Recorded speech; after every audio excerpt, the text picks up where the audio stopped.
Hello, good evening, नमस्कार, सत श्री अकाल, आदाब, जय श्री राम।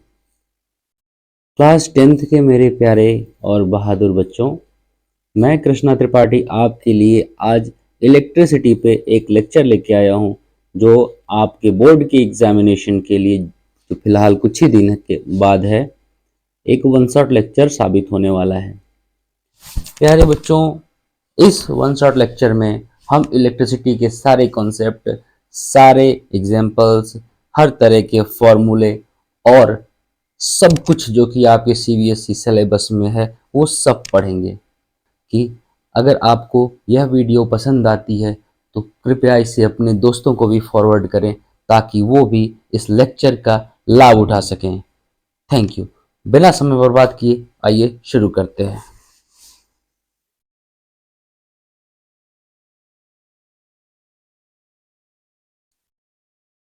बच्चों, आज का टॉपिक इलेक्ट्रिसिटी। तो सबसे पहले एक मोटी हेडिंग बनती है इलेक्ट्रिसिटी के लिए।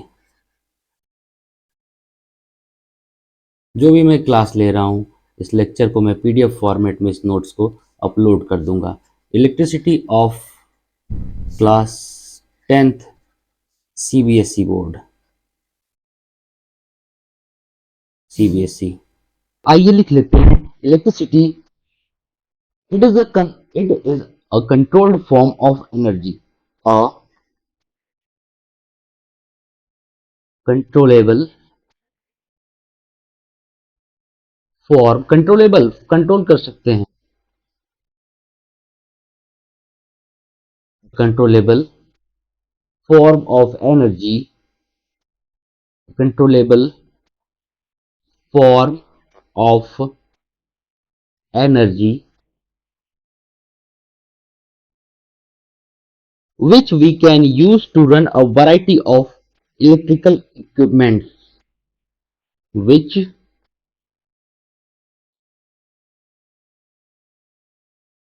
we can use to run electrical equipment, electrical equipments। बच्चों,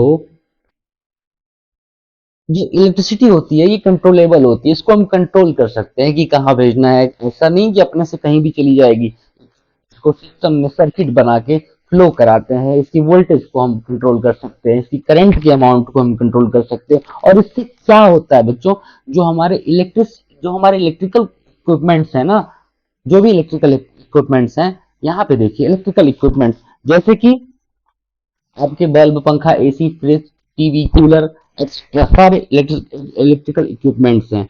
ये सारी चीजें हम इसको यूज कर सकते हैं। लाइक लाइक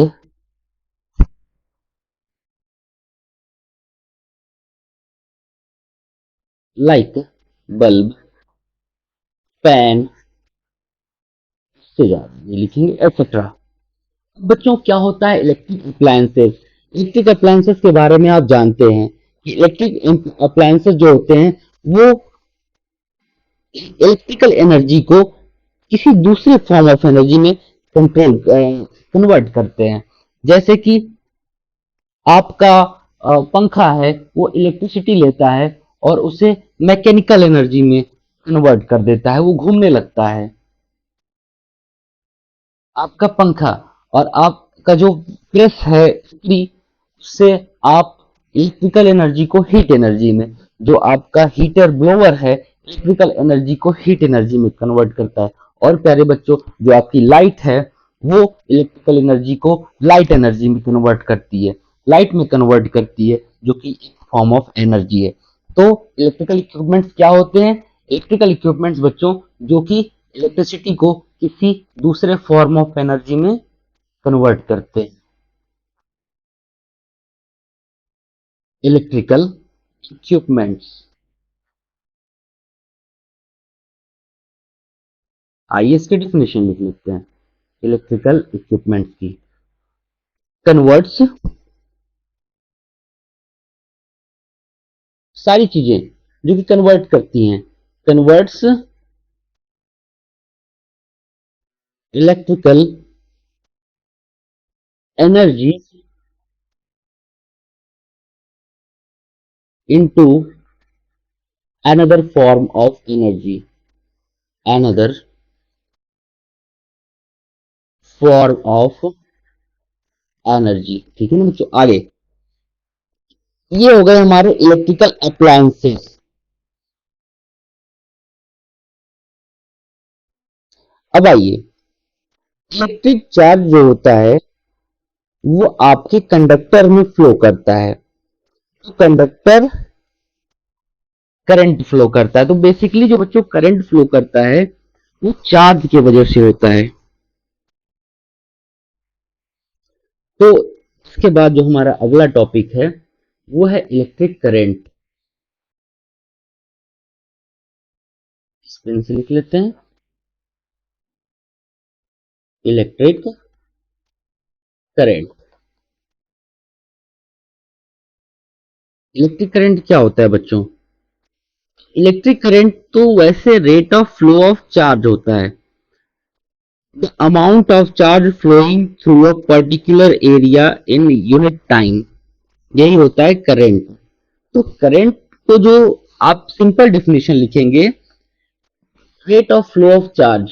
करंट क्या होता है, बस सिंपल डेफिनेशन। आप अगर एक नंबर में पूछा जाता है तो rate of flow of charge, rate of flow of charge is called electric current, है ना बच्चों। इसकी दूसरी डेफिनेशन है वो ये है कि किसी पर्टिकुलर क्रॉस सेक्शनल एरिया से, किसी पर्टिकुलर क्रॉस सेक्शनल एरिया से जितना चार्ज फ्लो करेगा, charge, amount of charge,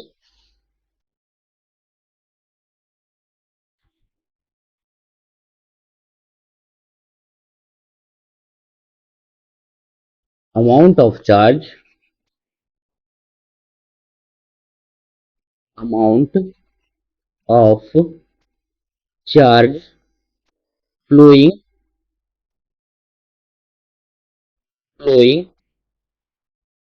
through a particular, particular cross sectional area, cross, cross sectional area per unit time, per unit. अभी समझाते हैं, मत घबराइए। देखिए क्या है बच्चों, जैसे कि आप मान लीजिए कि ये एक आपका कंडक्टर है,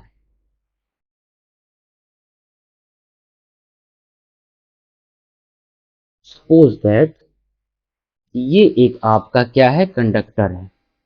ठीक है ना बच्चों, ये आपका कंडक्टर है।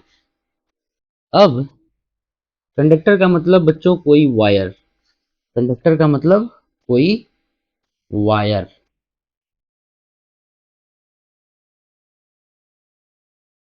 ये कंडक्टर का ये इस पार वाला एंड है, और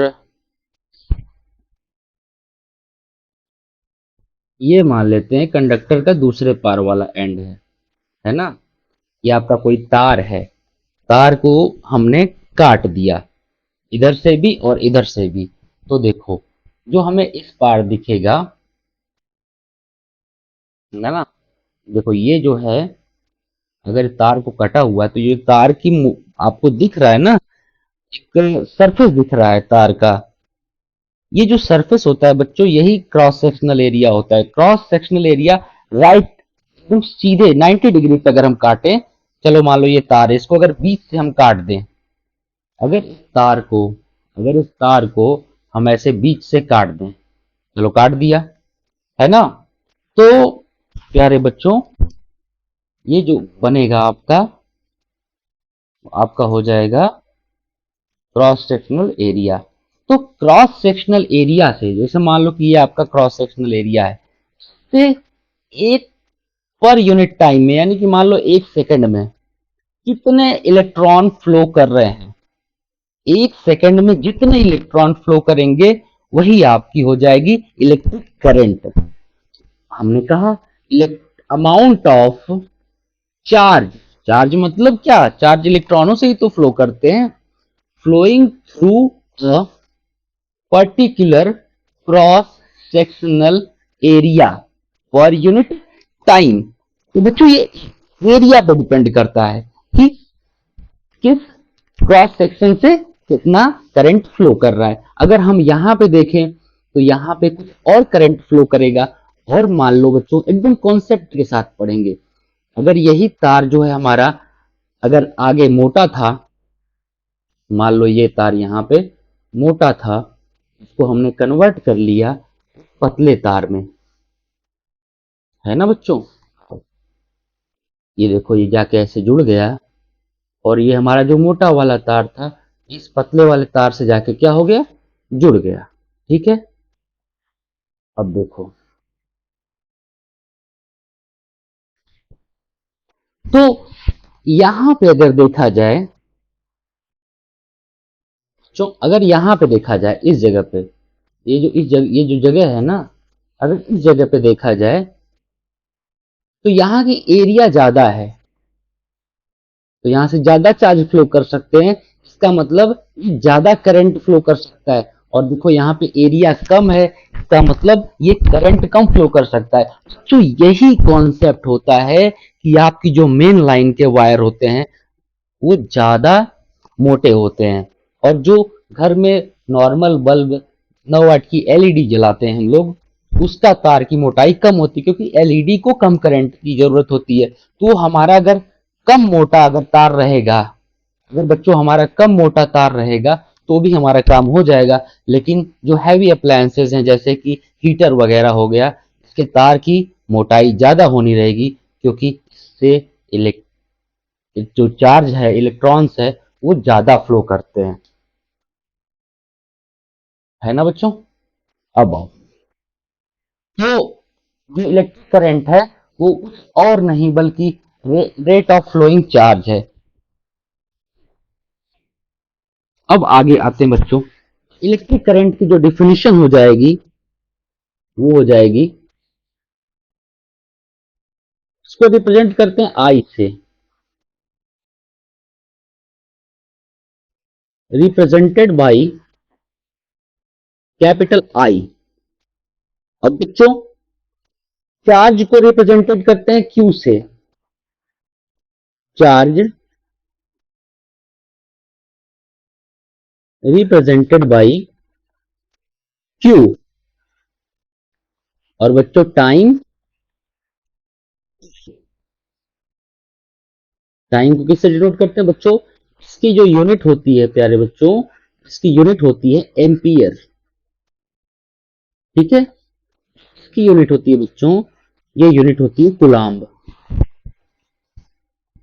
इसकी जो यूनिट होती है चार्ज की वो होती है कुलाम्ब। जो बच्चों टाइम की यूनिट होती है वो यूनिट होती है सेकंड, है ना। बच्चों करंट क्या होता है, रेट ऑफ फ्लोइंग चार्ज, मतलब इतना चार्ज इतने टाइम में। ठीक है ना। और बच्चों करंट कितना फ्लो कर सकता है, कैपेसिटी किस बात पे डिपेंड करता है, एरिया पर। जितना मोटा तार होगा, जितनी मोटी तार की एरिया होगी, क्रॉस सेक्शनल एरिया मतलब मोटाई, क्रॉस सेक्शनल एरिया समझाने के लिए आपको बस बताया कि अलग अलग मोटाई के तार होते हैं। अब देखो बच्चों, जब तक डिस्कवरी नहीं हुई थी इलेक्ट्रॉन की तब तक लोग ये मानते थे कि जो हमारा करंट है ना वो पॉजिटिव टू नेगेटिव फ्लो करता है। करंट कहां से कहां फ्लो करता है, पॉजिटिव टू नेगेटिव। तो अगर अगर ये कोई कंडक्टर है, अगर सपोज कर लो ये कोई कंडक्टर है बच्चों, अगर इसका ये पॉजिटिव टर्मिनल है, ये पॉजिटिव टर्मिनल है, और ये जो टर्मिनल है प्यारे बच्चों ये निगेटिव टर्मिनल है, ये बच्चों पॉजिटिव टर्मिनल है, और ये आपका सपोज करो नेगेटिव टर्मिनल है। ऐसा माना जाता था करंट जो है वो ऐसे फ्लो करता था। ये है डायरेक्शन ऑफ करंट, ये था आपका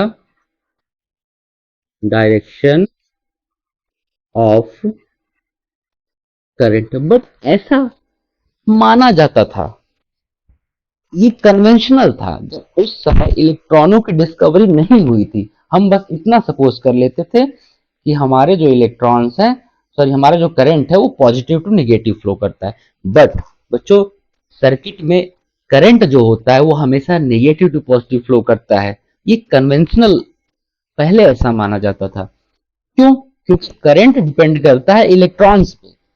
इलेक्ट्रॉन्स ऐसे ऐसे, देखो ये इलेक्ट्रॉन्स चल रहे हैं, है ना, देखो ये देखो इलेक्ट्रॉन्स चल रहे हैं, कहाँ चल रहे हैं बच्चों? Negative to positive. ये डायरेक्शन ऑफ फ्लोइंग इलेक्ट्रॉन है। तो नेगेटिव टू पॉजिटिव बच्चों इलेक्ट्रॉन्स चल रहे हैं। तो हमारा जो माना पहले ये जाता था कि करंट करंट फ्लोज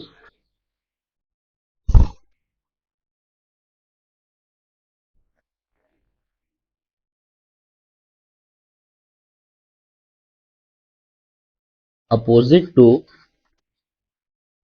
इलेक्ट्रॉन। लेकिन अगर ये negative to positive, that is positive to negative. क्यों? Because electron flows from negative to positive. मान लिया था बस कि निगेटिव टू पॉजिटिव हमारा इलेक्ट्रॉन फ्लो करता है। देखो यहाँ पे मैंने दिखाया है। तो हमारा जो करंट है वो पॉजिटिव टू निगेटिव फ्लो करेगा, बट ऐसा नहीं होता बच्चों। सर्किट में कभी भी पॉजिटिव चार्ज फ्लो ही नहीं करते। ये बहुत बेसिक कॉन्सेप्ट है, ये गुरुजी लोगों को भी नहीं पता होता है कि positive charge never flows. Positive charge never flows, है ना। और करंट, दो तरह की करंट अब मान ली गई। अब तो हमें सारी चीजें पता चल गई कि नेगेटिव टू पॉजिटिव इलेक्ट्रॉन चलते हैं तो नेगेटिव टू पॉजिटिव ही करंट चलना चाहिए। लेकिन हमारी पूरी थीसिस गलत हो जाती है अब तक की थ्योरी, जो कि हमने सपोज किया था कि positive to negative current flow करता है। तो हमने यहाँ पे दो बातें सपोज कर ली कि जो positive to negative current flow करता है उस करंट को हमने सपोज कर लिया कि ये कन्वेंशनल करंट है। और बच्चों, जो नेगेटिव टू पॉजिटिव है वो है आपका इलेक्ट्रॉनिक करंट। तो खैर ये आप कोर्स में नहीं है।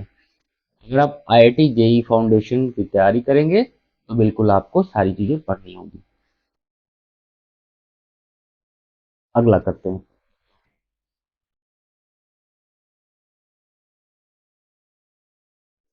आइए, इतनी बातें हो गई। आई इज इक्वल टू हमने पढ़ा क्यू बाई टी। इसके आगे बच्चों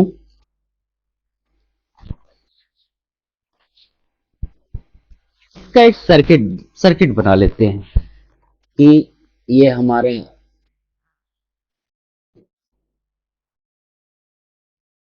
मान लो ये कोई कंडक्टर है। सपोज दैट ये क्या है, कोई कंडक्टर है ना, कोई कंडक्टर तार है। अब कंडक्टर का मतलब जिसमें जो इलेक्ट्रिसिटी कंडक्ट करे, ये वायर है।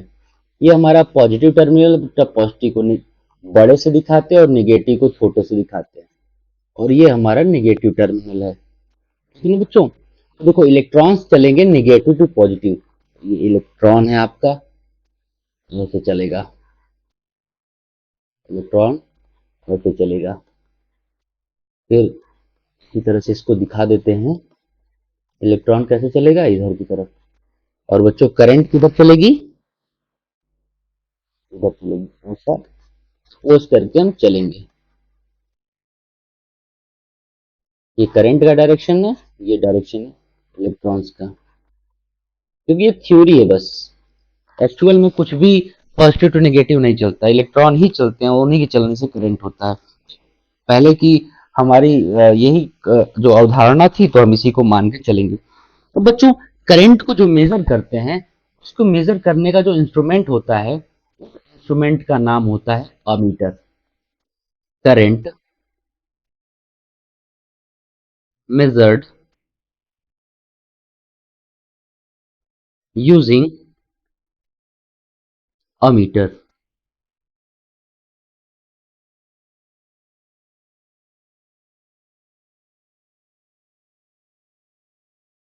ओके स्टूडेंट्स, और अमीटर की सबसे बड़ी खास बात क्या है कि अमीटर जो होता है ये सीरीज में लगा होता है। अमीटर कहाँ लगा होता है? सीरीज में। देखो बच्चों, दो आपको पूरे इस इलेक्ट्रिसिटी चैप्टर में दो ऑपरेटर्स ऐसे होंगे जो आपको लगाने को देखने होंगे। एक वोल्ट मीटर, जिसको कुछ ऐसे कहते थे, और एक अमीटर, प्यारे बच्चों, जिसको ऐसे बनाते थे, अमीटर। ठीक है ना? तो अमीटर जो है always connected in series, it always connected, it is always connected in series। ठीक है ना प्यारे बच्चों? अब देखो कैसे कैसे कैसे भी बता देते हैं। ये है आपका अमीटर, चाहे इस साइड लगाओ चाहे इस साइड लगाओ। कहने का मतलब ये है कि आपका पॉजिटिव करंट फ्लो कराते हैं, कन्वेंशनल करंट, और इधर पॉजिटिव और ये निगेटिव होता है। लेकिन बच्चों जो वोल्ट मीटर होता है ना, वो हमारे कंडक्टर के पैरेलल लगता है। वोल्ट मीटर जो है ये पैरेलल लगता है, और जो अमीटर होता है वो लगता है सीरीज में। अब देखिए, अमीटर यहाँ पे लगाते हैं, सॉरी वोल्ट मीटर लगाते हैं, तो ये आपका वोल्ट मीटर हो गया। ये यहाँ से और यहाँ से दोनों टर्मिनल पे जुड़ेगा। ठीक है ना? तो ये आपका वोल्ट मीटर और ये अमीटर हो गया। अभी आगे क्वेश्चंस में देखेंगे, इसको घबराइएगा नहीं, बाकी सारी चीजें। ये अब आते हैं इस पे कि जो एम्पियर होता है बच्चों, एक एम्पियर की डिफिनीशन क्या होती है, इसको पढ़ लेते हैं। एक एम्पियर की डिफिनीशन, 1 एम्पियर। तो डिफिनीशन हम याद नहीं करेंगे, हम आपको सारी बातें बता देंगे फॉर्मूले से ही। हमने पढ़ा कि I is equal to Q by. तो अगर हम t को सपोज करें 1 सेकेंड, t को क्या सपोज करें बच्चों? 1 सेकेंड। और q को सपोज करें 1 कूलाम। जो बच्चों हमारा करंट हो जाएगा, करंट I, वो हो जाएगा 1/1, दैट इज 1 एम्पियर, है ना? 1 एम्पियर। अब इसको लिखना कैसे है ये हम आपको बताते हैं। देखिए, लिखेंगे व्हेन 1 कूलाम चार्ज। लिखने का तरीका ध्यान से देखिएगा, एग्जाम में इसको रटना नहीं है हमको, सीधे सीधे लिखने का तरीका देखिएगा। When 1 coulomb charge flows through any cross section, चाहे मोटा हो चाहे पतला, कोई भी कार हो, flows through any cross section area for 1 second, for 1 second, है ना? It is called 1 ampere current. It is called 1 ampere of current. Okay dear students, मतलब अगर हम ये फॉर्मूले पे देखिए, अगर हम 1 सेकेंड में 1 कूलाम चार्ज, या 1 कूलाम चार्ज 1 सेकेंड के लिए फ्लो कराएं, तो जो हमारा करंट की जो वैल्यू होगी वो हो जाएगी आपकी 1 एम्पियर। आगे बढ़ते हैं नेक्स्ट पॉइंट पर। अगला है बच्चों इलेक्ट्रिक सर्किट। अगला टॉपिक है, आज हम इस पूरे सारी पूरी इलेक्ट्रिसिटी आज के क्लास में, ये इलेक्ट्रिसिटी का महा मैराथन है, महासंग्राम बैच। आप लोग यूट्यूब पे थंबनेल्स वगैरह देखते हैं, क्या कुछ नहीं पढ़ा तो अब पढ़ लो, एक दिन में आप पास हो जाओगे। तो हम तो कुछ वैसा नहीं लिखने वाले हैं, अब आपके ऊपर है कि आप कितनी मेहनत से कितनी शिद्दत से पढ़ते हो, रिवाइज करते हो। बट हम पूरी कोशिश करेंगे कि आज की क्लास में सारी चीजें हो जाए, और नेक्स्ट क्लास में बच्चों हम सारे न्यूमेरिकल्स जो कि एग्जाम में अभी तक आए हैं इस चैप्टर से वो सॉल्व करा देंगे। अगली क्लास में जरूर आप बने रहिएगा। आइए बच्चों इलेक्ट्रिक सर्किट देखते हैं।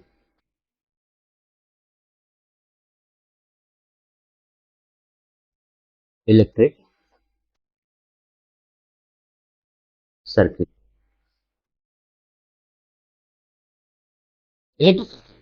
तो इलेक्ट्रिक सर्किट में उसमें कई सारी चीजें होती हैं।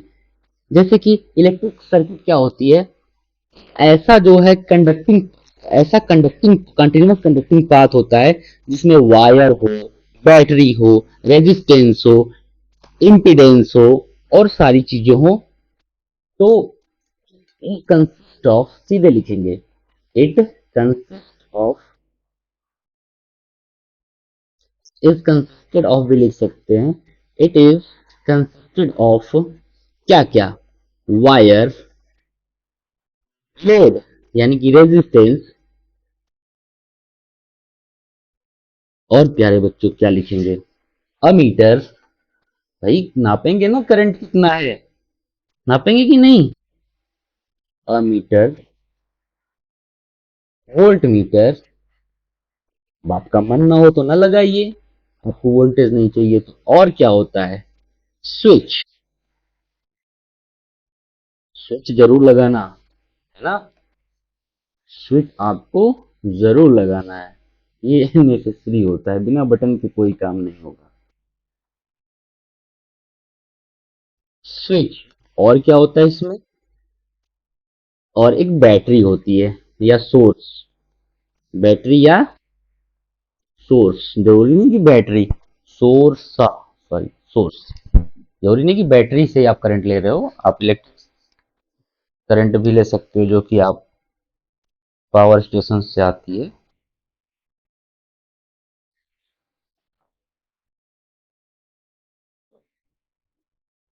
आगे बढ़ते हैं बच्चों। हाँ, इस सर्किट का आपको एक एग्जांपल दे देते हैं। देखो ये चित्र मैंने कहीं से चुरा के यहाँ पे रखा है, ये तो पढ़ाए थे हम। देखो ये है आपकी इलेक्ट्रिक सर्किट, ठीक है, इसमें क्या है, ये स्विच है, ये आपका लोड है, ये बैटरी है। इन्होंने एक चीज नहीं लगाया, आप लगा लो अमीटर, यहाँ पे अमीटर लगेगा सीरीज में इसी लाइन में, और वोल्ट मीटर हमने आपको बताया लोड लगेगा, यानी आपका वोल्ट मीटर ऐसे लगेगा, एक तार इधर से और एक तार इधर से, पैरेलली वोल्ट मीटर लगा दे। आइए अगला पढ़ते हैं। सर्किट पढ़ लिया हमने। अब बच्चों, प्यारे बच्चों, कुछ सिंबल्स हैं, उन सिंबल्स को हम लोग देख लेते हैं, है ना। अलग अलग कंपोनेंट्स के अलग अलग सिंबल्स बना के रिप्रेजेंट की जाती है, आपके एग्जाम में पूछा जा सकता है। जैसे कि आइए, अगर आपको ये सिंबल दिख गया, ये बड़ा छोटी लाइन, और एक पर लिखा है पॉजिटिव और एक पर लिखा है निगेटिव, सिंबल को कहते हैं प्यारे बच्चों सेल, ठीक है।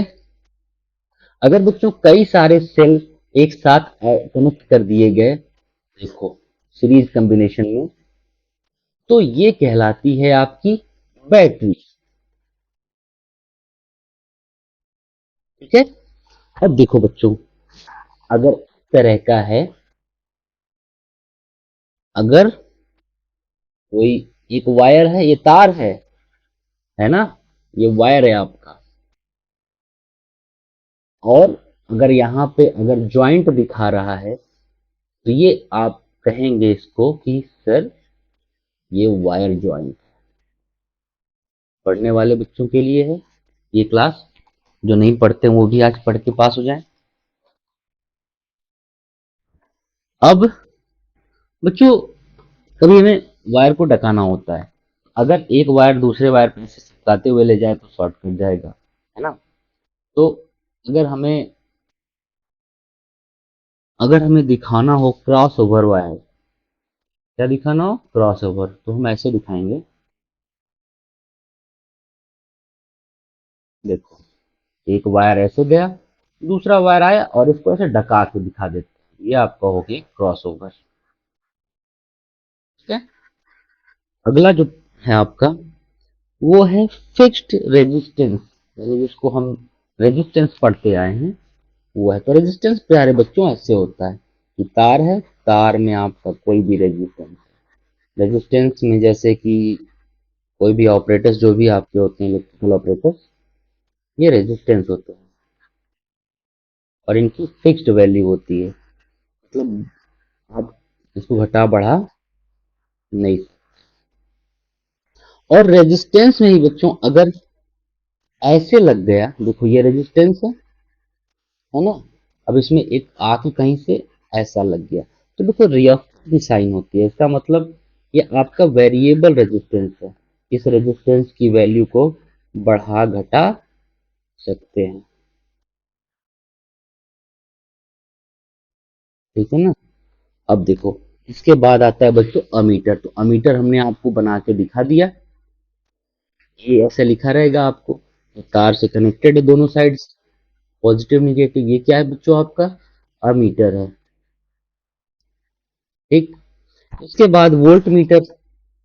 तो वोल्ट मीटर भी आपको मैंने पहले ही बना के दिखा दिया है, ये वोल्ट मीटर है बच्चों। इसके अलावा एक होता है गैल्वेनोमीटर। जो गैल्वेनोमीटर होता है उसको रिप्रेजेंट करते हैं जी से, meter A, voltmeter V, galvanometer को जी से। ठीक है ना। स्पेलिंग है गैल्वेनो,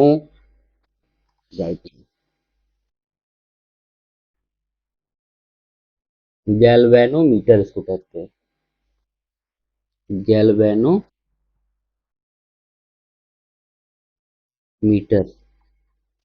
ठीक है। इसके बाद आता है बच्चों स्विच। स्विच में दोनों तरह के स्विच, अगर आपका स्विच ऑन है और स्विच ऑफ है, देखो स्विच ऑफ रहेगा तो ये आप ऐसे दिखा जाएगा, है ना, ये आपका ओपन स्विच है, ओपन स्विच। अगर प्यारे बच्चों ये आपका ऐसे ऐसे और यहीं पे ऐसे शुरू हो रहा है, तो ये आपका बच्चों क्लोज्ड स्विच। देखो ये जो है ना फुटी, इसी को गिरा दिया गया है, ये आपका क्या है, क्लोज्ड स्विच।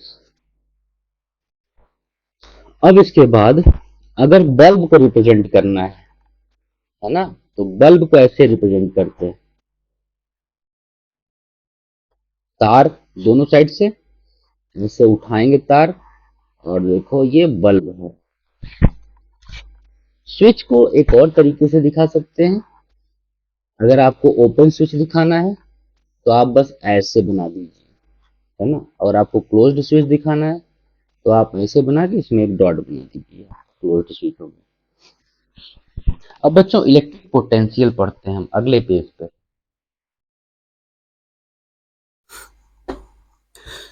प्यारे बच्चों, ये रहा आपका फर्स्ट पार्ट। सेकंड पार्ट में हम देखते हैं इलेक्ट्रिक पोटेंशियल। इलेक्ट्रिक पोटेंशियल क्या होता है। इलेक्ट्रिक पोटेंशियल जो है आपका वर्क डन है, it is nothing but work. Work कैसा, अगर हम अगर हम यूनिट चार्ज को अगर हम यूनिट चार्ज को इनफाइनाइट से किसी भी इलेक्ट्रिक फील्ड में किसी पॉइंट तक लाएं, तो जो हमारा वर्क डन होगा वही हमारा कहलाता है इलेक्ट्रिक पोटेंशियल। चलो, सपोज कर लो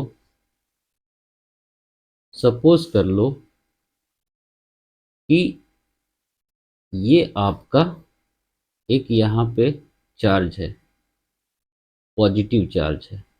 तो पॉजिटिव चार्ज की जो एक एरिया होगी इसके चारों तरफ, जिसके अंदर इसमें कोई दूसरा चार्ज फोर्स फील करेगा, या तो वो अट्रैक्ट करेगा या रिपेल करेगा। निगेटिव चार्जेस, अगर निगेटिव चार्ज रहेगा तो ये अट्रैक्ट करेगा पॉजिटिव और निगेटिव, और अगर यहाँ पे पॉजिटिव चार्ज अगर कोई आ गया तो ये क्या करेगा, रिपेल करेगा, और अगर नेगेटिव चार्ज हो गया तो खींचेगा, अपोजिट अट्रैक्ट्स।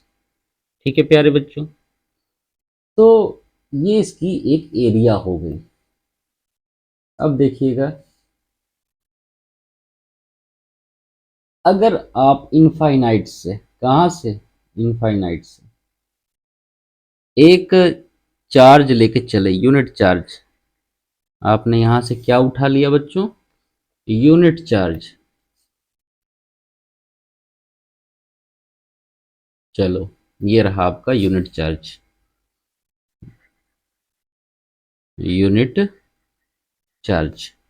आप यहां से यूनिट चार्ज उठाए और इनफाइनाइट से लेके चले और इलेक्ट्रिक फील्ड के किसी पॉइंट ए पर आ गए, इलेक्ट्रिक फील्ड के किसी पॉइंट ए पर आ गए, तो कुछ न कुछ वर्क डन हुआ होगा भाई। इनफाइनाइट से यहां तक लाने में कुछ वर्क डन हुआ होगा ना। अगर देखो ये चार्ज पॉजिटिव रहा तब तो ये रिपेल किया होगा। हम्म, अगर ये चार्ज निगेटिव रहा तो अट्रैक्ट किया होगा। तो जो फोर्स ये लगा रहा है, या वो अट्रैक्शन का हो या वो रिपेल का हो, तो इस फोर्स के अगेंस्ट जाके हमें इस यूनिट चार्ज को, चाहे वो चार्ज पॉजिटिव हो या निगेटिव हो, इस इलेक्ट्रिक फील्ड के किसी पॉइंट पर लाना है। तो जितना वर्क होगा बेटा, यही वर्क डन आपका इलेक्ट्रिक पोटेंशियल कहलाता है। तो इसकी जो डेफिनेशन है, वो डेफिनेशन लिख देते हैं हम, work done, work done to carry unit charge, unit charge from infinite to any point, any point in electric field, in electric field, यही आपका क्या कहलाएगा, इलेक्ट्रिक पोटेंशियल कहलाएगा, है ना बच्चों।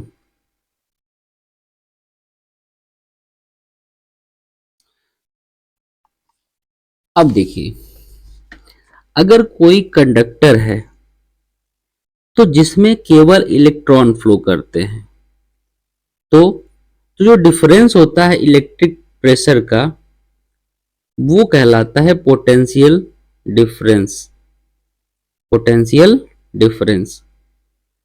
ये हमने देखा इलेक्ट्रिक पोटेंशियल।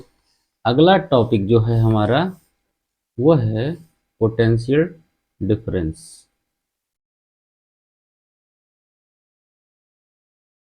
बच्चों, पोटेंशियल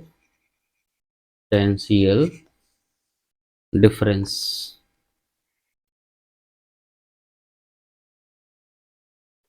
क्या होता है, पोटेंशियल डिफरेंस। देखो, मान लो कि ये आपके दो टर्मिनल हैं, टर्मिनल ए है, टर्मिनल बी है। तो इलेक्ट्रॉन फ्लो करते हैं, है ना, इलेक्ट्रॉन फ्लो करते हैं। तो जो दोनों, यहाँ का इलेक्ट्रिक जो पोटेंशियल होगा और यहाँ का जो इलेक्ट्रिक पोटेंशियल होगा, उसका जो डिफरेंस है बेटा, वही कहलाता है पोटेंशियल डिफरेंस, है ना। तो इसका डेफिनेशन लिख लीजिए, difference of, difference of electric potentials, electric potential between two ends, between two ends या पॉइंट्स कह सकते हैं, called potential difference, called potential difference. ठीक है ना प्यारे भैया। अब देखो नेक्स्ट। अब अगर आपके पास एक बैटरी है, अगर आपके पास एक बैटरी है, चलो ये आपके घर की बैटरी है इन्वर्टर की, तो बैटरी में कितने टर्मिनल, दो टर्मिनल, एक टर्मिनल पॉजिटिव, एक टर्मिनल नेगेटिव। तो इसके बीच जो पोटेंशियल डिफरेंस जनरेट होगा पॉजिटिव और नेगेटिव के बीच में, ये क्या होगा, इस बैटरी के अंदर भरे होते हैं केमिकल बाबा। इस बैटरी के अंदर कौन है, केमिकल बाबा। तो केमिकल बाबा के रिएक्शन से इसमें पोटेंशियल डिफरेंस होता है। तो लिख लीजिए potential difference in a battery is due to chemical reaction, is due to chemical reaction। ठीक है। अब आइए, अगर अगर अगर ये बैटरी कनेक्टेड है, अगर इस बैटरी के जो दोनों टर्मिनल्स हैं वो कनेक्टेड हैं, तो ही पोटेंशियल डिफरेंस पैदा होगा। अगर चलो, अगर हमसे इससे एक बल्ब जलाना है, तो बल्ब की सिग्नेचर हमने कैसे बनाई, ऐसे बनाई। कम कलाकार हूं मैं, है ना। अब देखो ये बल्ब है आपका, अगर इसके दोनों तार टच हैं तो जरूर करंट फ्लो करेगा। लेकिन बच्चों अगर इसका एक तार, ये तार मान लीजिए, अगर इसका एक तार निकला हुआ है तो पोटेंशियल डिफरेंस पैदा नहीं होगा।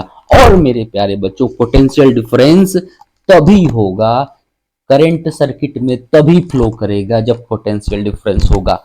अगर एक तार हम यहां से छुड़ा दें, है ना, या ये कोई बंदर मामा आया और आपका एक तार तोड़ दिया, जब टूट गया एक तार, तो यहां पे पोटेंशियल डिफरेंस जनरेट नहीं होगा, और पोटेंशियल डिफरेंस नहीं जनरेट होगा तो करंट भी फ्लो नहीं करेगा। ठीक है, क्योंकि इलेक्ट्रॉन जब यहां से इधर इधर जाएगा ही नहीं, इलेक्ट्रॉन बीच में आपने तोड़ दिया तार, तो कहां से करंट फ्लो करेगा, है ना। तो पोटेंशियल डिफरेंस की एक परिभाषा, एक डेफिनेशन लिख लेते हैं। पोटेंशियल डिफरेंस, डिफ, ये वर्क डन है एक यूनिट चार्ज को एक पॉइंट से दूसरे पॉइंट तक लेने में। Potential difference it is a work done, it is a work done to carry one unit charge, ये दूसरे डिफिनेशन बता रहा हूं, from one point to another in electric field. बच्चों पोटेंशियल डिफरेंस की जो यूनिट होती है वो इसकी यूनिट होती है वोल्ट, और इलेक्ट्रिक पोटेंशियल की भी यूनिट होती है वोल्ट या वोल्टेज, इसी को शॉर्ट में वोल्ट कहते हैं। ये पूरा नाम इसका वोल्टेज है, ये एक साइंटिस्ट का नाम है। और ये क्या है बच्चों, W/Q, है ना। यूनिट चार्ज को एक पॉइंट से दूसरे पॉइंट तक लाने में जो वर्क डन हो जाएगा वो आपका हो जाएगा पोटेंशियल डिफरेंस। अगर 1 वोल्ट की डेफिनेशन हो, 1 वोल्ट की डेफिनेशन, 1 वोल्ट ये कब है, जब आपका वर्क जो है वो 1 जूल हो जाए और चार्ज जो हो जाए वो 1 कूलॉम हो जाए। है ना। तो आइए डेफिनेशन पढ़ लेते हैं। डेफिनेशन है कि when 1 coulomb charge, 1 coulomb of charge carried from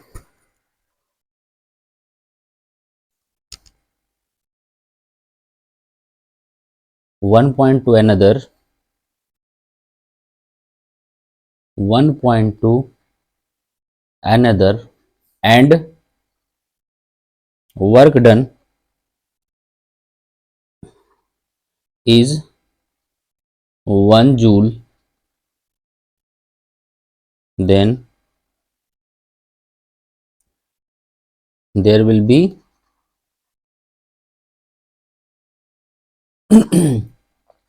1 volt potential difference. Potential difference को पीडी से, ठीक है प्यारे भैया। आओ आगे बढ़ते हैं।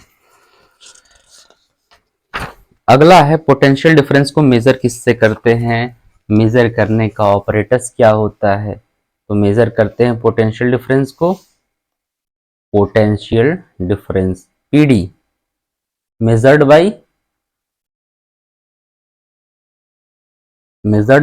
वोल्ट मीटर, है ना।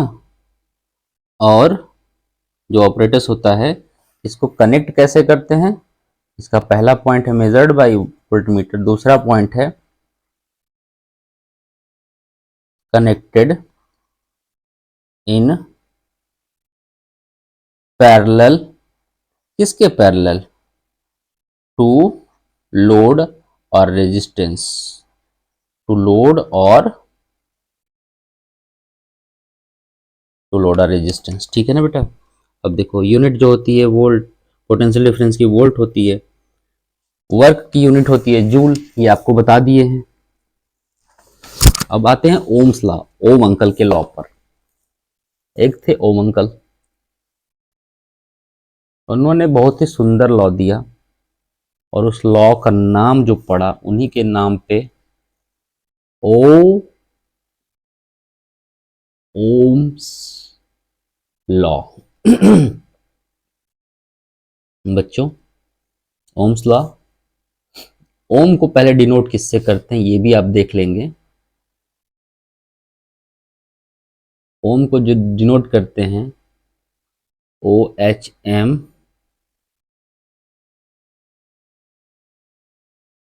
डिनोटेड बाई, देखो ये ओम को डिनोट करते हैं ऐसे उल्टा यू बना के, यू नहीं है मतलब ये यू की दो देखो, ये मूछें निकल आई हैं यू की,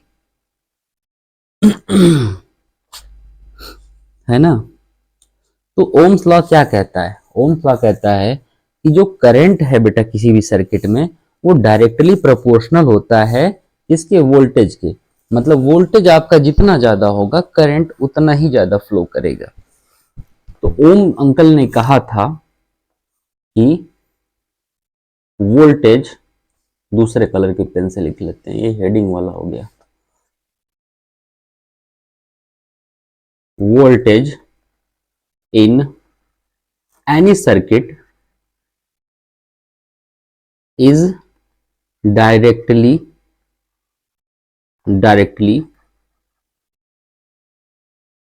प्रोपोर्शनल टू करंट। इसका मतलब जो V है आपका वो ये प्रोपोर्शनल साइन है बेटा, और ये I जो है आपकी करंट की साइन है ना। तो अगर इस प्रोपोर्शनल साइन को हटाते हैं तो एक कांस्टेंट लगा देते हैं, और वो कांस्टेंट है यहाँ पे रेजिस्टेंस। वो कांस्टेंट क्या है, रेजिस्टेंस है। रेजिस्टेंस मतलब सर्किट कितना ज्यादा रोक सकती है करंट को। तो ये हो गया आपका ओम्स लॉ। अब ओम्स लॉ इसको ऐसे समझ लेते हैं, मान लीजिए यहाँ पे एक शेर है, ये देखो शेर का मुख है, ये शेर की पूंछ है, ये शेर के दो पैर हैं, ये आगे के दो पैर हैं, और ये शेर के दांत हैं, और यहां पर आप खड़े हो, ये भाग रहे हो, है ना। तो देखो शेर जितना बड़ा होगा, शेर जितना बड़ा होगा, आपकी जो रनिंग की स्पीड है उतनी ही ज़्यादा बड़ी होगी, और शेर जितना ही छोटा होगा बेटा, आप उतना ही कम भागोगे, क्योंकि आप तो उसको कहोगे कि नन्ना मुन्ना बाबू है ये, है ना। तो ये कहता है कि v के बढ़ने के साथ i बढ़ेगा और v के घटने के साथ i घटेगा। इसको अगर सिस्टमेटिक वे में लिखे, जैसे लिखा जाता है, तो v is equal to I R. ये हो गया आपका ओम अंकल का law. Where R resistance, R resistance of, किसका रेजिस्टेंस है बेटा, लोड का। जो आपने लोड कनेक्ट किया है ना लोड कुछ भी हो सकता है, बल्ब हो सकता है, पंखा हो सकता है, एनीथिंग कैन बी लोड। आइए रेजिस्टेंस ही पढ़ लेते हैं, बहुत रेजिस्टेंस किया, अब रेजिस्टेंस का ही नैया पार करा देंगे। ये आपकी हेडिंग है रेजिस्टेंस। दूसरे कलर से लिख लेते हैं, काला नहीं यूज किया, हाँ ये काला है।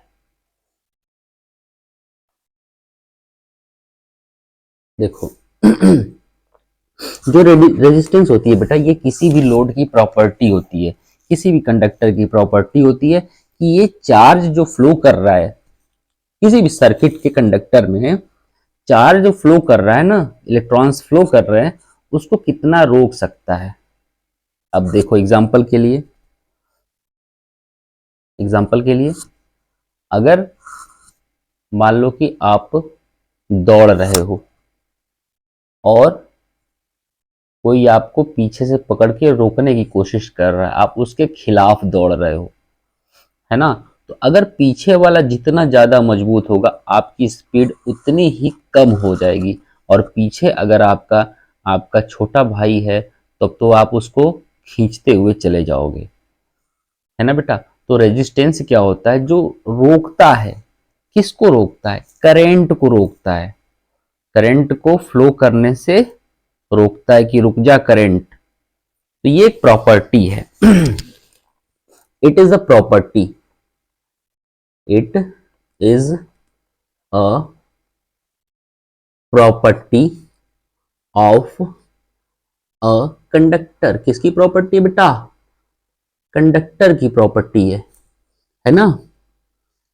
दैट रेजिस्ट, दैट रेजिस्ट का मतलब वही होता है रोकना, रेजिस्ट अपोज करना, फ्लो ऑफ चार्ज, रुक जा चार्ज रुक जा, फ्लो ऑफ चार्ज। एक कॉपी पेन जरूर लेके बैठे होंगे आप, मुझे पता है। अच्छा बेटा, रेजिस्टेंस की जो यूनिट होती है, यूनिट आपको मैंने बताया क्या होती है, ओम अंकल ने अपने नाम पे रख लिया, और रिप्रेजेंट करते हैं ऐसे अब देखो बेटा, ओम अंकल ने एक जो दिया था ओम्स लॉ, उसके according V is equal to क्या था, I into are.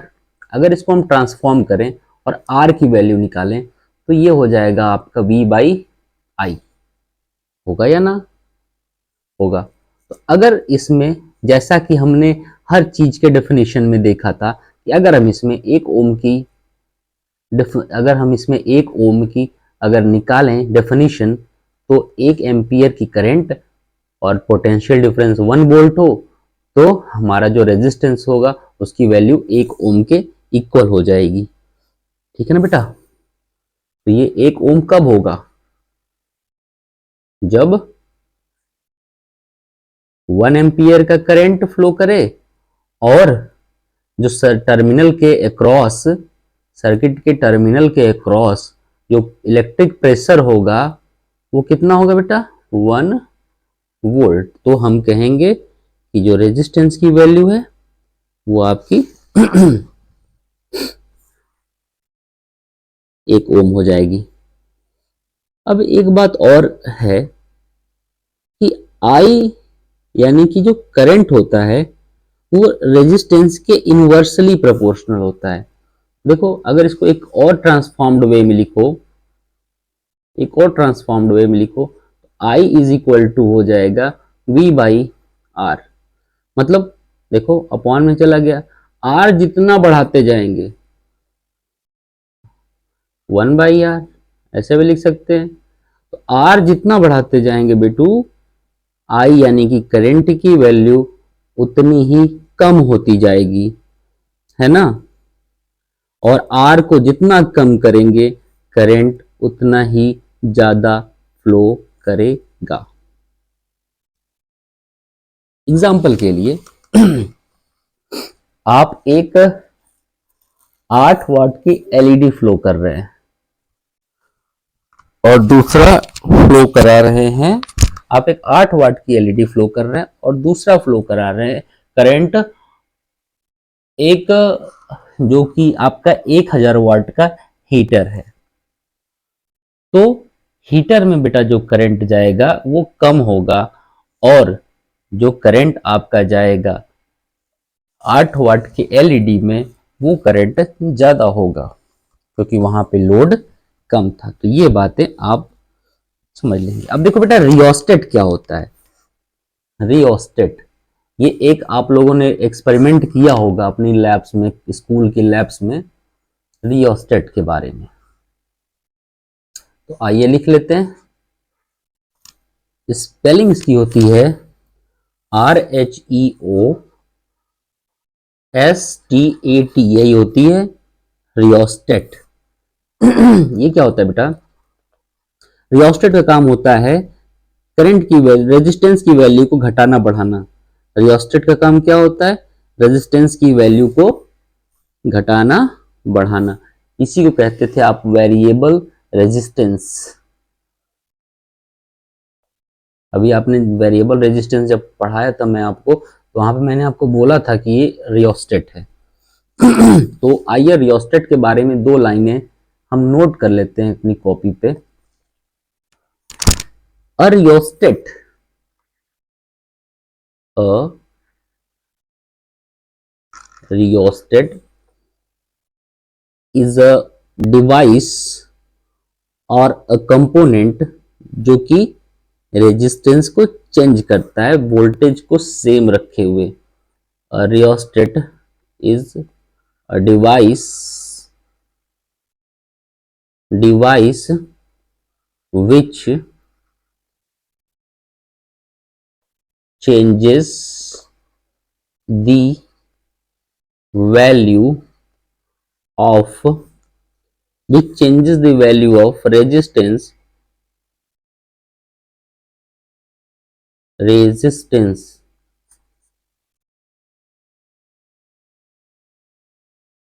which changes the value of resistance by keeping voltage same, by keeping voltage same। देखो जो रियोस्टेट होता है ना बेटा, वो क्या वोल्टेज को सेम रखता है। सर्किट में जो वोल्टेज है वो नहीं बदलने देता, बस बदल जाता है तो क्या उसकी रेजिस्टेंस को बदलता है। तो रेजिस्टेंस के बदलने से करंट की वैल्यू क्या हो जाएगी, बदल जाएगी। इसको रियोस्टेट कहते हैं। रियोस्टेट के बारे में इतना काफी है। अब आइए कि रेजिस्टेंस किस किस बात पे डिपेंड करता है। कोई भी सर्किट है तो उसका जो रेजिस्टेंस है बेटा वो किस बात पे डिपेंड करता है, कौन कौन से फैक्टर हैं जो कि उसको अफेक्ट करते हैं, है ना बेटा। फैक्टर्स अफेक्टिंग रेजिस्टेंस, वो कौन कौन से ऐसे फैक्टर हैं जिन पे रेजिस्टेंस डिपेंड करता है, मतलब रोकने की, इलेक्ट्रॉन्स या चार्ज को रोकने की जो कैपेसिटी है वो किन किन बातों पे डिपेंड करती है। वायर की लेंथ पे, वायर की लेंथ पे, लेंथ ऑफ वायर, वायर जितना लंबा होगा रेजिस्टेंस उतना ज्यादा होगा। एरिया ऑफ क्रॉस सेक्शन, मतलब जो वायर है उसकी मोटाई पे, उसका जो डायमीटर है उस पर डिपेंड करता है। डायमीटर नहीं सॉरी, उसकी एरिया पे डिपेंड करता है। अगर उसको काटें क्रॉस सेक्शन, मतलब परपेंडिकुलरली उसको काट दें तो उस बनेगा क्रॉस सेक्शन, तो उसकी एरिया पे डिपेंड करेगा। तो जितना ज्यादा बेटा एरिया होगा उतना ही रेजिस्टेंस उसका कम होगा, आराम से इलेक्ट्रॉन घूमते फिरते चारों तरफ चले जाएंगे। अब देखो ये कैसे एरिया ऑफ क्रॉस सेक्शन कैसे, चलो एक पतली सी गली है, उसमें आपको या 2-3 बच्चों को दौड़ा दिया जाए, इलेक्ट्रॉन ही ना दौड़ रहे हैं तार में, कौन दौड़ रहा है, इलेक्ट्रॉन दौड़ रहे हैं। अब कैसे दौड़ रहे हैं ये सारी चीजें आगे की बातें हैं, फिलहाल आप इतना ही समझिए कि इलेक्ट्रॉन दौड़ रहे हैं। तो इलेक्ट्रॉन दौड़ रहे हैं, मान लो आप 3-4 बच्चों एक पतली सी गली में दौड़ा दिया जाए, है ना, तो रेजिस्टेंस ज्यादा होगा, आप जल्दी नहीं निकल पाओगे उससे, गली आप तीनों चारों को रोकेगी, आप लोग उसी में भिड़ भिड़ के जाओगे। अगर वहीं पे अगर गली की जगह पे कोई सड़क है, उसमें आप 2-3 लोगों को दौड़ा दिया गया तो आप लोग आराम से दौड़ जाओ, क्यों, क्योंकि सड़क की एरिया ज्यादा थी। तो R is inversely proportional to 1/a, मतलब एरिया जितना ज्यादा रेजिस्टेंस उतना कम, आराम से घूमते फिरते इलेक्ट्रॉन जाएगा। दूसरी जो तीसरा टर्म है वो है मटेरियल के नेचर पे कि कौन सा मटेरियल में हम फ्लो करा रहे हैं इलेक्ट्रॉन। तो देखो बेटा, सिल्वर, गोल्ड, ये सारे ऐसे मटेरियल्स हैं ना जिसमें इलेक्ट्रॉन्स बड़े आराम से फ्लो करते हैं, लेकिन हम इनके तार नहीं बना सकते। इनके तार बनाएंगे तो क्या ही बताएं आपको, कितना खर्चा आएगा। खैर, अंबानी भी नहीं बनाता होगा। लेकिन बेटा अगर हम इसकी जगह पे सबसे किफ़ायती हमने उपाय खोज रखा है कि हम कॉपर का वायर यूज़ कर लेते हैं, और फिर भी वो हमें महंगा पड़ता है। तो कॉपर का जो वायर होता है, अच्छा एक चीज़ और है, अगर सोने चांदी की तार को अगर मान लो, सपोज कर लो अगर कोई बना भी लिया और किसी दिन शॉर्ट सर्किट हो गई, पूरा सोने चांदी का तार जल गया, तब तो सोना नुकसान, चांदी बर्बाद। और कॉपर क्या है, थोड़ा सा सस्ता होता है ना। तो बेटा जो अगर इसको तीनों को एक साथ मिला के लिखें, अगर तीनों को एक साथ मिला के लिखें तो आर इज प्रोपोर्शनल टू हो जाएगा स्मॉल एल बाई ए। अब ये प्रोपोर्शनलिटी हटाएंगे तो यहाँ पे नेचर ऑफ मटेरियल यानी कि मटेरियल की रेजिस्टिविटी, ये आपका वेरी इंपॉर्टेंट फॉर्मूला है। इस फॉर्मूले को तो एकदम समझ लो कि रटी लेना। रो क्या है बेटा, ये रो है, इसको कहते हैं रेजिस्टिविटी। ये आपका हर मटेरियल की रेजिस्टिविटी अलग अलग होती है ना।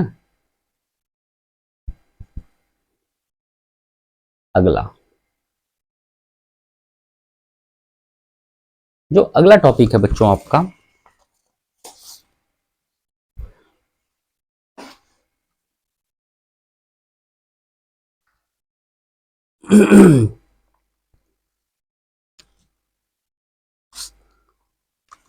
अगला टॉपिक है सीरीज और पैरेलल कॉम्बिनेशन।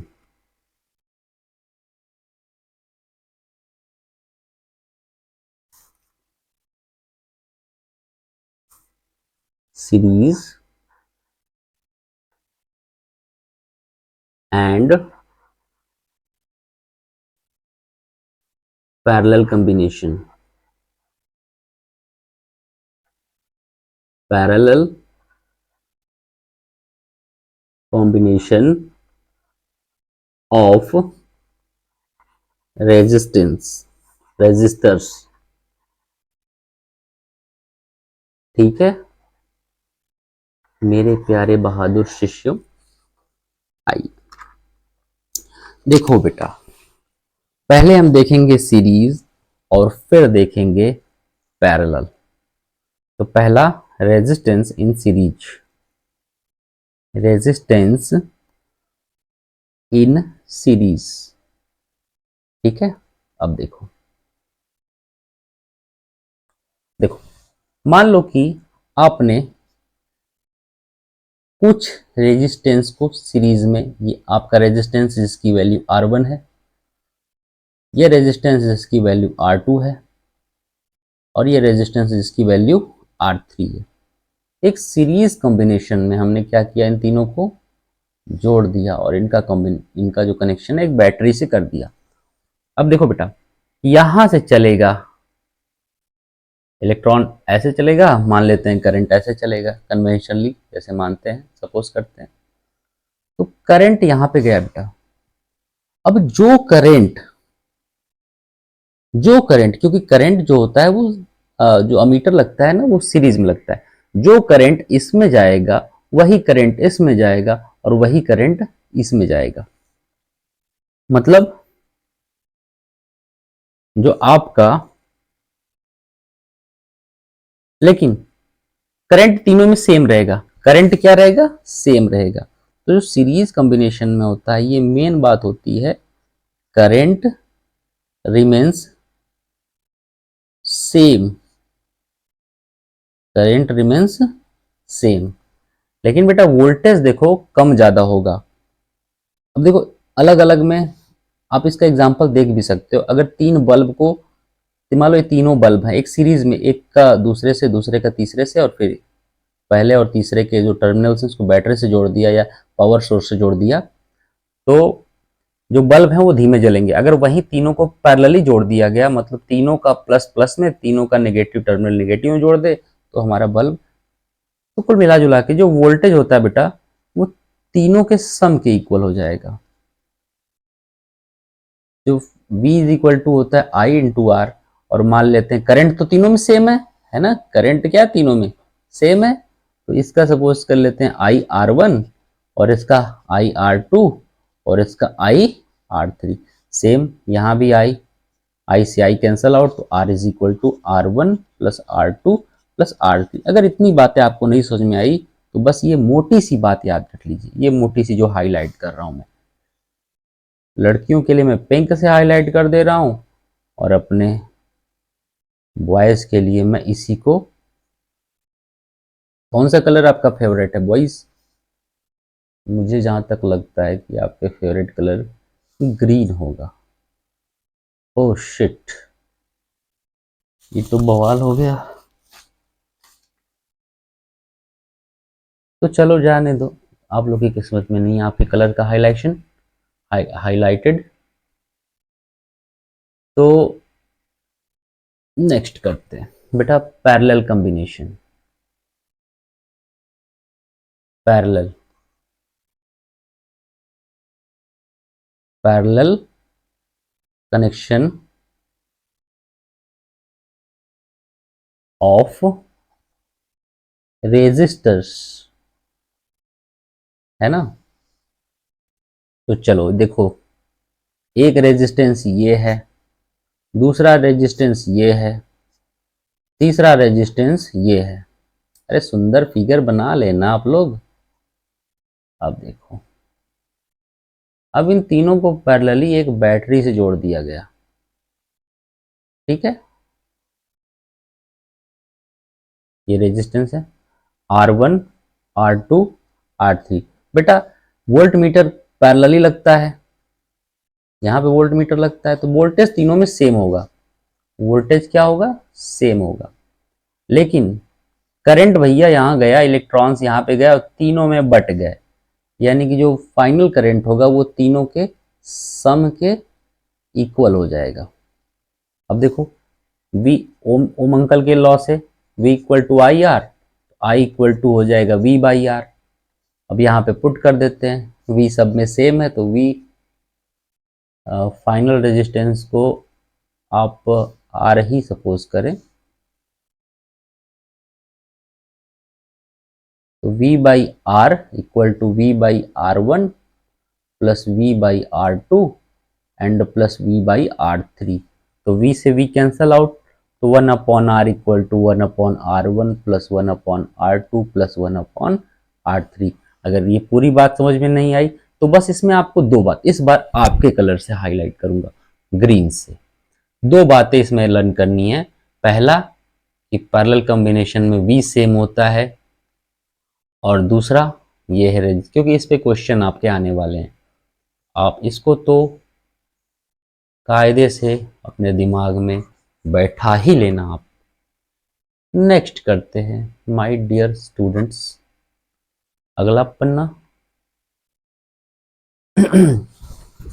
तो आइए,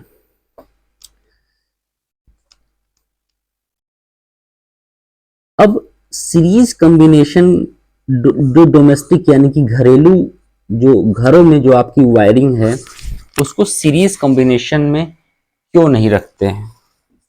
जो घरों की वायरिंग है बेटा उसको सीरीज में क्यों नहीं रखते हैं? देखो पहला, सीरीज में अगर घरों की वायरिंग रख दें तो सारी चीजें हल्की जलेंगी, सारी चीजें क्या होगी, धीमी जलेंगी। बल्ब अगर आप सीरीज में रख दिए तो बल्ब कम, पंखा फैंस अगर सीरीज में रख दिए तो फैन स्लो चलेगा, है ना। और दूसरी बात, आपके तार जो है ना, तार पे लोड भी ज्यादा हो जाएगा।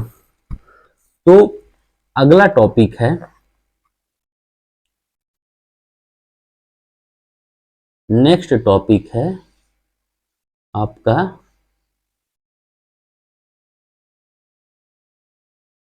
डिसएडवांटेज, या फिर झालर में देखो सीरीज कॉम्बिनेशन होता है, disadvantage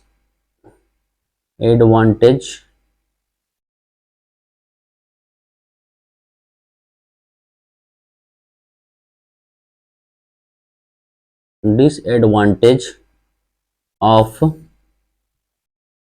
series circuit in domestic wiring, series circuit in domestic wiring. ठीक है, आगे कौन कौन से नुकसान हैं।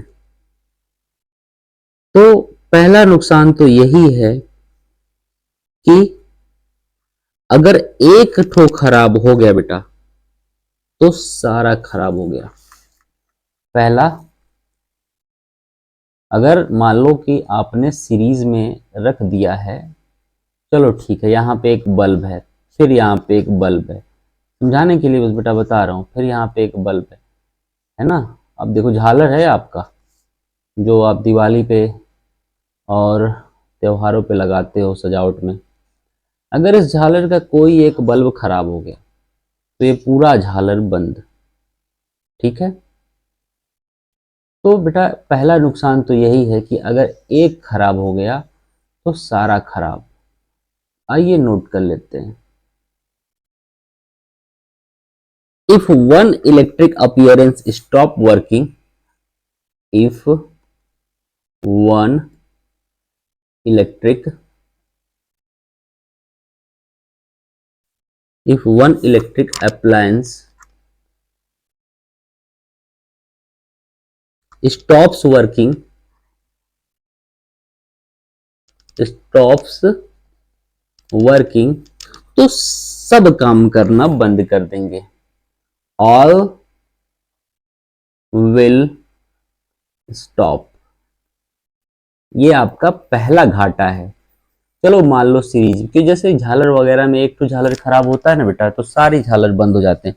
दूसरा है, we can not turn on off appliances separately because they have one because they have one switch only. अब चलो देखो, ये आपने सारे झालर को, ये आपका झालर का पहला बल्ब नंबर है, फिर ये आपका झालर का दूसरा बल्ब है, झालर को एग्जांपल्स में लेंगे हम, ये आपके झालर का तीसरा बल्ब है, ये आपके झालर का चौथा बल्ब है ना। अब आओ, इसको आपने अपने इन्वर्टर से जोड़ दिया।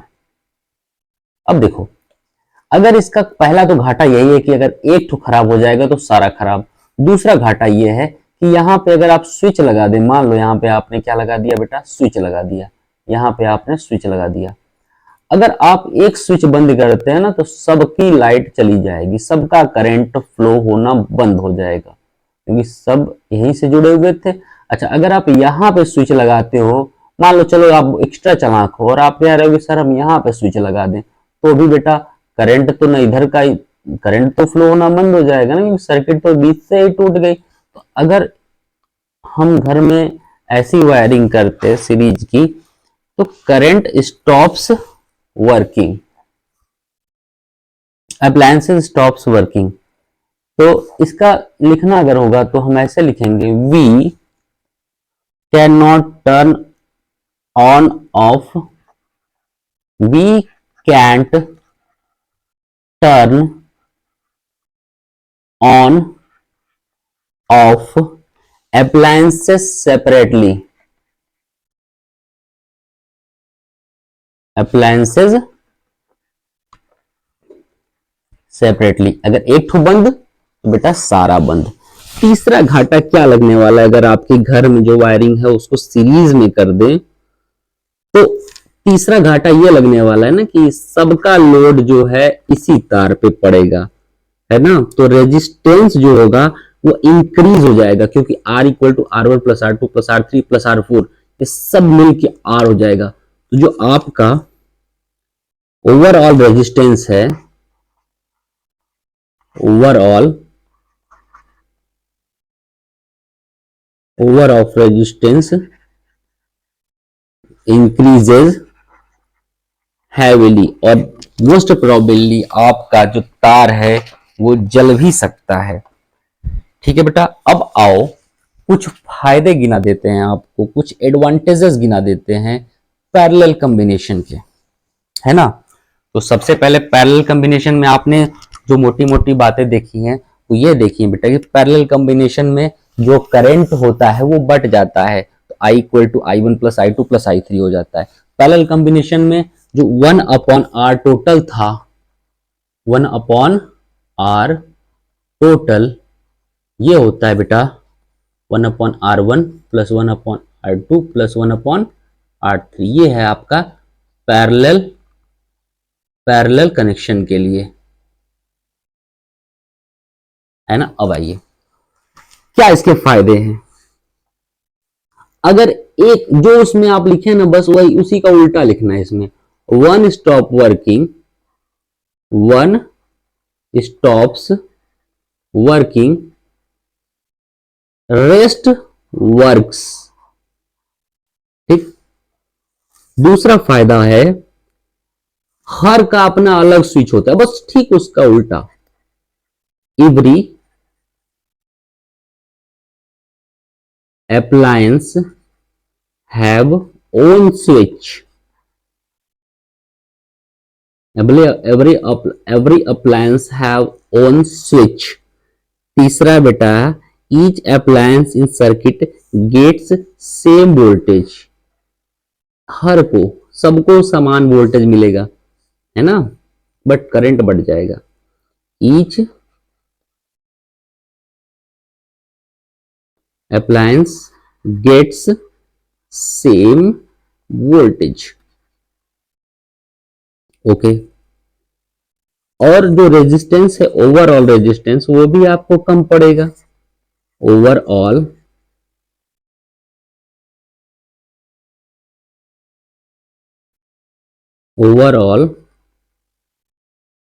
Resistance reduced. ये है आपके फायदे। अब बेटा पावर पढ़ते हैं और पावर के बाद पढ़ते हैं हीटिंग इफेक्ट, और हमारा चैप्टर ये खत्म होता है। पूरी इलेक्ट्रिसिटी का आपका वन शॉट लेक्चर था। अब आते हैं पावर पे। पावर पावर पावर क्या होता था? रेट ऑफ डूइंग वर्क, यही ना। लेकिन यहाँ पे वो नहीं लगाएंगे। यहाँ पे rate at which electric energy is dissipated or consumed in a circuit is called electric power। जिस रेट से किसी भी सर्किट में इलेक्ट्रिक एनर्जी खर्च हो रही है वही पावर कहलाती है। तो इसकी डेफिनेशन लिख लीजिएगा। रेट, पावर की डेफिनेशन है बेटा, rate at which electrical energy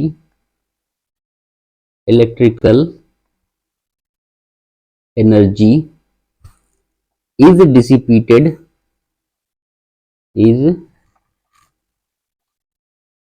dissipated or consumed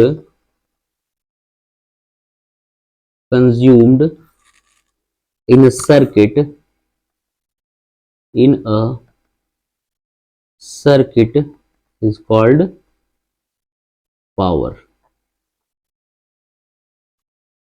ठीक है ना। जिस रेट से आपकी इलेक्ट्रिकल एनर्जी खर्च हो रही है वही कहलाती है पावर। फॉर्मूला होता है P is equal to V I. ठीक है बेटा। अब V इक्वल टू होता है आई आर, तो अगर इसके जगह पे हम आई आर रख दें तो ये आपका हो जाएगा P is equal to I square R, है ना बेटा। अगर R equal to V by I रख दें, अगर R इक्वल टू, ये आपका दूसरा फॉर्म, सब आपको दिमाग में बैठा लेना है सारे फॉर्मूले। अगर यहां से R इज इक्वल टू क्या होता है, देखो यहाँ पे ओम अंकल, R is equal to V by I. अगर R की जगह वी बाई आई रख दें तो P इज इक्वल टू हो जाएगा V square R. P is equal to V square by R. देखो पुट कर दो, sorry sorry, I is equal to हो जाएगा आपका वी बाई आर, तो यहाँ पे वी स्क्वायर बाई आर हो जाएगा। एसआई यूनिट क्या होती है बेटा इसकी, पावर की एसआई यूनिट होती है what. Power SI unit watt. वाट एक साइंटिस्ट का नाम था, है ना। 1 वाट क्या होता है अभी बताते हैं आपको।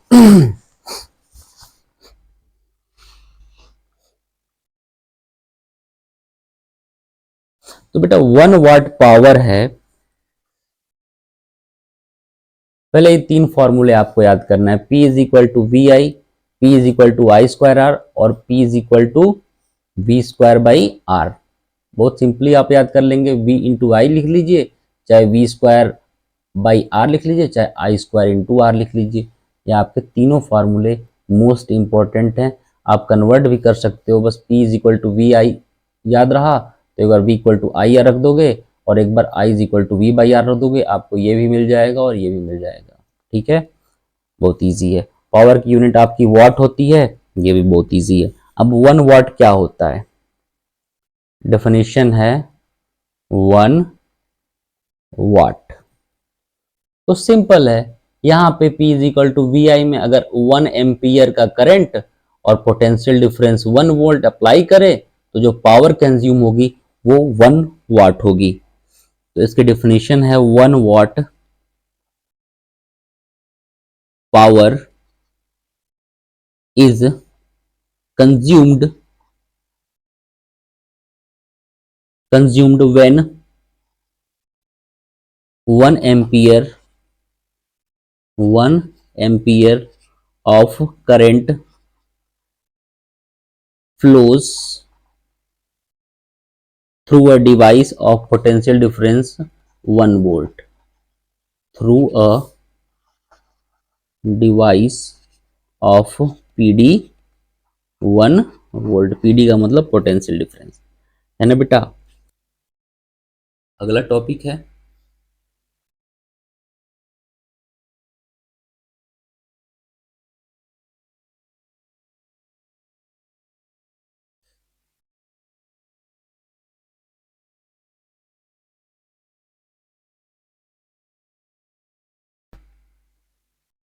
Electrical energy.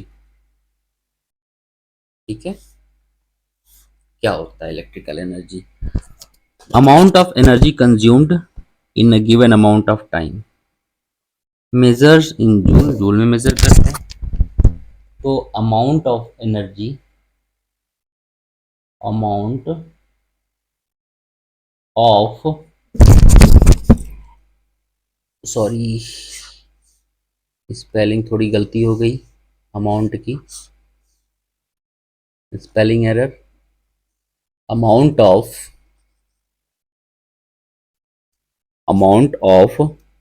Energy consumed, energy consumed in a given amount of time, किसी भी समय में कितनी एनर्जी आपकी कंज्यूम हुई वही आपकी क्या कहलाती है, इलेक्ट्रिकल एनर्जी कहलाती है। ठीक है बेटा, इसको मेजर करते हैं वाट आवर में, चाहे इसकी जो मेन यूनिट होती है आपको जो देखने को मिलेगी,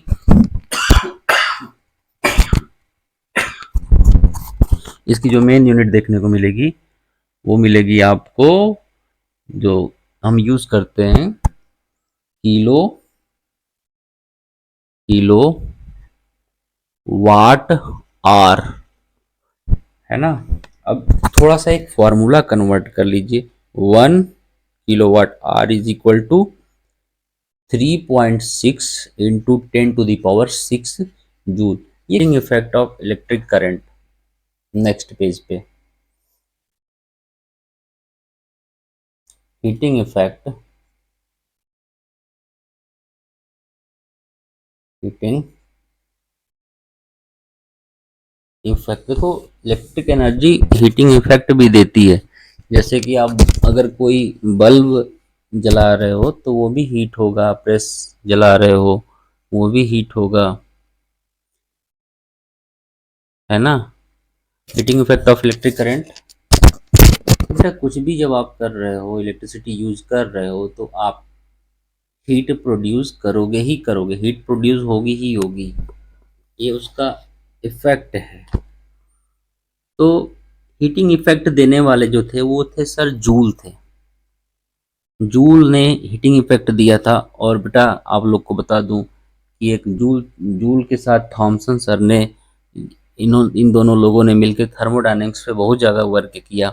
और आज हम फ्रिज वगैरह का यूज़ कर पाते हैं, तो इसमें एसी का यूज़ करते हैं, तो इसमें जूल और थॉमसन, इन दोनों लोग का काफ़ी योगदान था।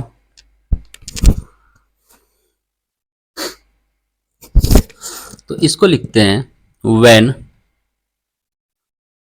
Current passes through, when current passes through high resistance wire,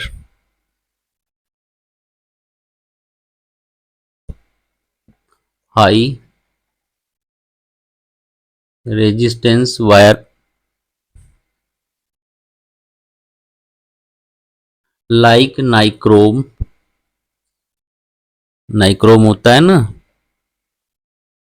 जो बल्ब में लगता है 100 वाट वाले,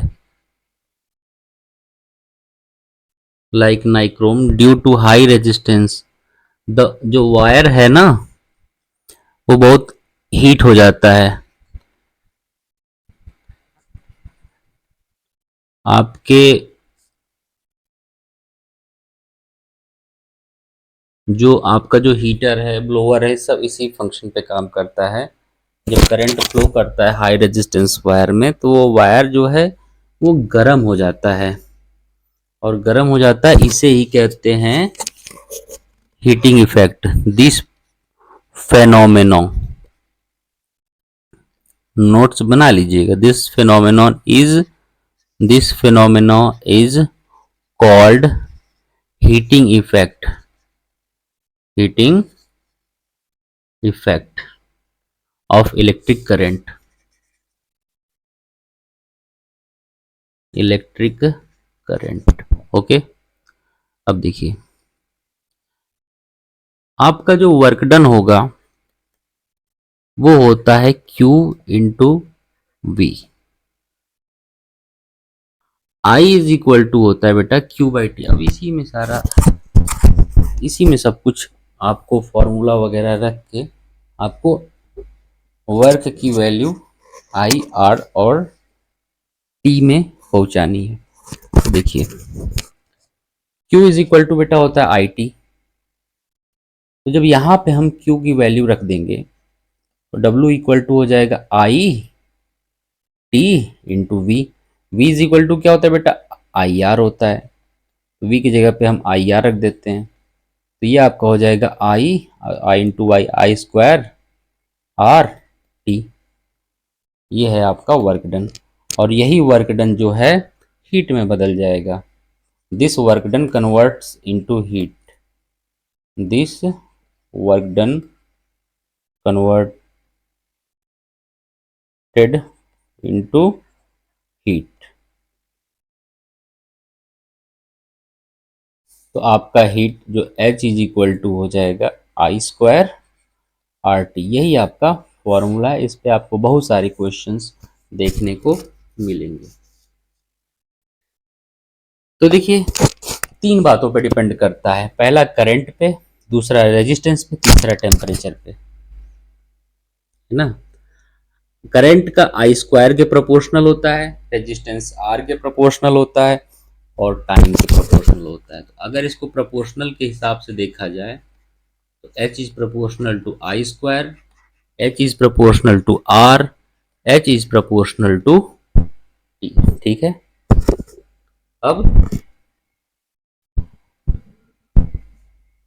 ये रहा आपके कुछ एग्जाम्पल जैसे कि प्रेस हो गया, इलेक्ट्रिक प्रेस, और ब्लोअर जो आपके घरों में यूज होता है, हीटर, ठीक है ना बच्चों। तो इसके अलावा अगर आप कोई क्वेश्चन पूछना चाहते हैं तो प्यारे बच्चों, आप हमसे क्वेश्चन पूछ सकते हैं, इंस्टाग्राम पे मैसेज कर सकते हैं, और आप हमें व्हाट्सएप पे भी मैसेज ड्रॉप कर सकते हैं। हम इस चैप्टर से रिलेटेड सारे क्वेश्चन, आपकी जो भी प्रॉब्लम होंगे, हम करा देंगे अगली वीडियो में।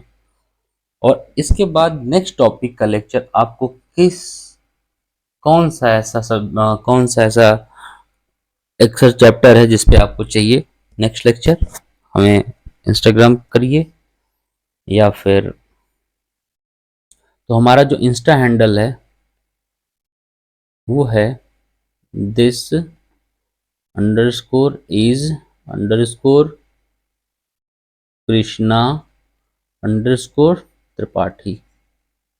और बच्चों, जो हमारा व्हाट्सएप आईडी है वो है 8840019349।